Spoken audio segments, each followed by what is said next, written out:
ওহো গাইস, আমি মনে হচ্ছে আমার আজকে জীবনের সেরা সানসেট দেখবো মনে হয় এখনো পর্যন্ত।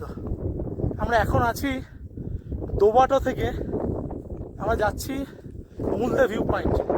এই মুলদে ভিউ পয়েন্ট অনলি ট্রেক হয়। আমরা আজকে দোবাটোতে এসেছি তখন 3:15 বাজে। ভেবেছিলাম কাল সকালে সানরাইজ দেখবো, তারপরে মন চাইলো না আজকেই সানসেট দেখবো, কারণ এই মুলদে ভিউ পয়েন্ট থেকে সানসেট বেস্ট হয়। তাই এখনই উঠছি, দেখাই কোন জায়গা থেকে উঠছি আমরা। এই দেখুন, এই জায়গায় প্রথম কথা উঠছি, আর এইদিকে একবার দেখুন, ও হো হো হো হো হো, দেখতে পাচ্ছেন তো অন্নপূর্ণা সাউথ। অন্নপূর্ণাও দেখা যাচ্ছে এখান থেকে অল্প একটু দূরে, সেই দূরে দেখাচ্ছে জুম করে, সেই দেখুন দূরে একদম এই মাথা বাড়ি আছে। আর এইটা হচ্ছে মাচাবুচড়ে, আর এই হচ্ছে আমাদের টিম আসছে সবাই হেঁটে হেঁটে। এই সিঁড়িটা মনে হচ্ছে সত্যি স্বর্গের সিঁড়ি, স্বর্গের সিঁড়ি দিয়ে উঠছি আমরা। দেখুন একবার সিঁড়িটা কেমন দেখতে।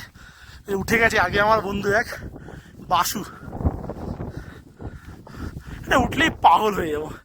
এই দেখা যাচ্ছে অল্প অল্প, আমি ভিডিওটা কাটছি না, একটু বড় হবে ভিডিওটা। সানসেট হবে, আমরা একদম পারফেক্ট টাইমে পৌঁছে গেছি। আরেকটা জিনিস দেখাচ্ছি এখান থেকে উঠে, দেখুন ধলাগিরি, এই দেখুন সামনে, ও হো হো হো, এই দেখুন দূরে ধলাগিরি রেঞ্জ, ফুল 360 ভিউ, প্রচুর হাওয়া চলছে এখানে। সানসেট হবে এইদিকে, পুরো ফুল রেঞ্জ, ধলাগিরি পুরো দেখা যাচ্ছে দেখুন। এইদিকে হচ্ছে অন্নপূর্ণা সাউথ, মাচাবুচড়ে অন্নপূর্ণা পুরো। এবার দেখুন হেভেনের থেকে কোনো অংশে কম নয়। নিচটা মেঘ দেখুন, মেঘের সমুদ্র, একটু 1x দেখাই। এই দেখুন সামনে মেঘের সমুদ্র, ওইদিকেও দূরে মেঘের সমুদ্র, এইদিকেও রয়েছে। ও হো হো হো, বিউটিফুল বিউটিফুল, দারুণ লাগছে। প্রচুর হাওয়া দিচ্ছে, চাপতে হবে। আমরা আজকেই চলে এসেছি, ভিউ পয়েন্টেও চলে এসেছি।